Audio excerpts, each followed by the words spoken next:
ሰላም ጤና ስትልኝ ውድ ቻናሌ ተከታታዮች እንኳን ወደ ቻናሌ በሰላም መጣችሁ። ዛሬ እንግዲህ የምንነጋገረው እነዚህ ቅመማ ቅመሞችን አብዛኛውን ጊዜ የምንጠቀማቸው ለምግባችን ጣዕምና መዓዛ ለመስጠት ነው።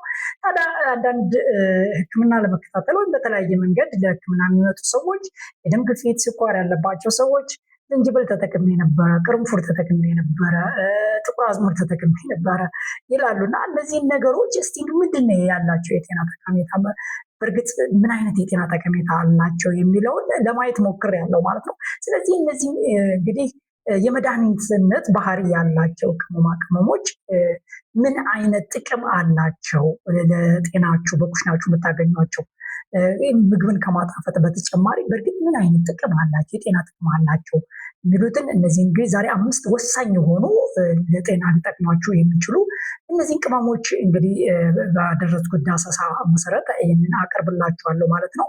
ከማህበረሰቡ ከሚወራው በተጨማሪ በእርግጥ ምን አይነት መረጃ አለው የሚለውን ለማየት ነው ማለት ነው የሞከርኩት። በዚህ መሰረት እንግዲህ እነዚህ ለማጣፈጫነት የምትጠቀሟቸው ቅመማ ቅመሞች ምን አይነት የጤና ጥቅም አላቸው፣ የደም ስኳር ላለባቸው፣ ኮሌስትሮል፣ የደም ስኳር ግፊት ላላቸው ሰዎች ምን አይነት ጠቀሜታ ይኖራቸው ይሆን የሚለውን ባደረግኩት ዳሰሳ ማንን መሰረት በማድረግ ይሆናል ማለት ነው የዛሬ መረጃ። መጀመሪያው እርድ ነው። እንግዲህ እርድ ተርመሪክ የምንለው በእንግሊዝኛ አጠራሩ ማለት ነው። እርድ በውስጡ ኮርካሚን የተባለ ጠንካራ አንቲኦክሲደንት እና የጸረ ብግነትን የማስታገስ የሚችል ወይም አንቲ ኢንፍላማተሪ ውህድ እንደያዘ መረጃ ያመለክታል ማለት ነው። ይህ ማለት እንግዲህ የመገጣጠሚያ ህመም በተለይ እንደ ሪህ ያላቸውን ሪህ ችግር ያለባቸውን ሰዎች ይህንን መገጣጠም የመቆጣት እድልን የመቀነስ አዝማሚያ ያለው፣ እንዲሁም ደግሞ የልብ ጤናንም በተወሰነ ይጠብቃል ወይም ይደግፋል ማለት ነው። እንዲሁም የአንጎል ህዋሳቶች እንዳይጎዱ ይከላከላል። በተጨማሪም የደም ስኳር ላለባቸው ደግሞ አይነት ከፍ ያለ የደም ስኳር ላለባቸው ደግሞ የኢንሱሊንን መንቃት ወይም ኢንሱሊን ሴንሲቲቪቲን በመጨመር በደም ውስጥ ያለውን ስኳር ለማስተካከል የራሱ እገዛ እንዳለው መረጃው ያሳያል። እንግዲህ ይህንን እንዴት ነው መጠቀም ያለባችሁ? እርድ በምግብ ውስጥ ከመጨመር ባለፈ በሞቅ ባለ ወተት ወይም ውሃ ውስጥ ግማሽ የሻይ ማንኪያ በመጨመር መጠጣት ትችላላችሁ ማለት ነው። ይህ ጠቃሚ ምክር ነው። እንግዲህ እርድ በሰውነታችን ውስጥ በደንብ እንዲዋሃድ በጥቂት ቁንዶ በርበሬ ማለት ብላክ ፔፐር ውስጥ ብትጨምሩ ደግሞ የበለጠ ውህደቱን ይጨምራል። ስለዚህ እርድ ስትጠቀሙ በተቻለ መጠን በጥቁር ቁንዶ በርበሬ ጋር አብሮ ቢዘጋጅ የበለጠ ከአንጀት የመመጠጥ እድሉን ይጨምራል ማለት ነው። ሁለተኛው ቀረፋ ወይም ደግሞ የሴነሚን ነው። ይህ እንግዲህ የቆሽት ቤታ ህዋሶችን የቆሽት ቤታ ሴሎች ወይም ህዋሶች ኢንሱሊን እያመነጩ የራሱ እገዛ እንዳለው መረጃ ተመልክቻለሁ ማለት ነው።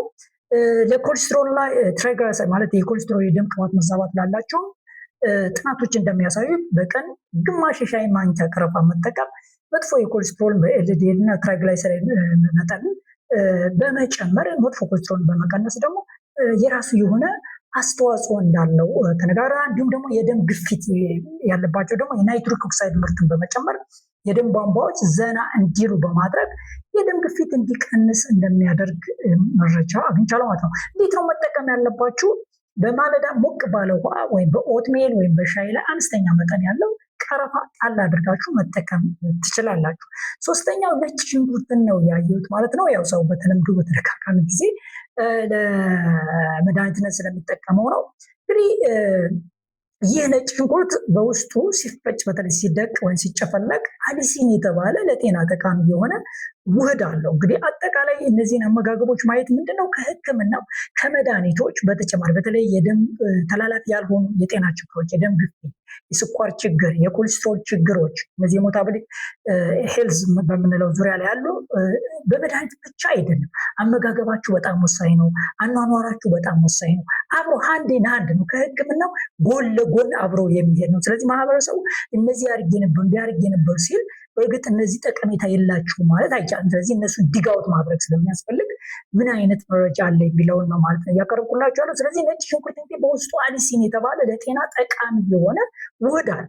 እንዴት ነው ከደም ግፊት ጋር ለደም ግፊት ላለባቸው ውስጥ ሊያግዛቸው የሚችለው? ናይትሪክ ኦክሳይድ የተባለ ጋዝ እንግዲህ እንዲመነጭ በማድረግ የደም ስር እንዲለጠጥ ሰፋ እንዲል በማድረግ የራሱ የሆነ አስተዋጽኦ አለው። ሌላው ለኮሌስትሮል በጉበት ውስጥ የሚመረተውን የኮሌስትሮል ምርት በተለይ መጥፎ ኮሌስትሮል በመቀነስ የራሱ የሆነ አስተዋጽኦ እንዳለው መረጃ ያመለክታል። ሪህ ችግር ላለባቸውን በሰውነት ውስጥ በዩሪክ አሲድ ምክንያት የሚደርሰው የሰውነት መቆጣትም እንደሚቀንስ በዚህም ደግሞ የራሱ የሆነ አስተዋጽኦ አለው። እንዲሁም በሽታ የመከላከል አቅምን ኢሚኒቲንም የተወሰነ ደረጃ ይጨምራል። ለዚህም ነው እንግዲህ ሰዎች ነጭ ሽንኩርት ብዙ ጊዜ ጉንፋን ምን ሲይዛቸው የሚጠቀሙ። ስለዚህ መጠነኛ የሆኑ መረጃዎች አሉ ማለት ነው ጠቀሜታ እንዳለው። በአራተኛ ደረጃ ዝንጅብል ነው። እንግዲህ ጅንጅር የምንለው ነው። ሁለተኛ ይሄ እንግዲህ በውስጡ ጅንጅሮል የተባለ ንቁ ውህድ ወይ ደግሞ አክቲቭ ውህድ አለው፣ ጠቃሚ የሆነ ውህድ አለው። በደም ውስጥ ያለውን የዩሪክ አሲድ መጠን በተለይ ሬ ላለባቸው በመቀነስ የመገጣጠሚያ እብጠትን ለማስታገስም የራሱ የሆነ አስተዋጽኦ አለው። ይህ ደግሞ ለኮሌስትሮል የደም ቅባት መዛባት ላላቸው ደግሞ የትራይግላይሰራይድን እንደሚቀንስ መረጃዎች አሉ። እንዴት ነው መጠቀም ያለባችሁ? ዝንጅብል ከትፎ በሻይ መልክ መጠቀም ትችላላችሁ። ወይም አዲስ የተቀሸረ ዝንጅብል በፈላ ውሃ ውስጥ በመጨመር ሎሚ ጨምሮ እንደ ሻይ መጠጣት ትችላላችሁ።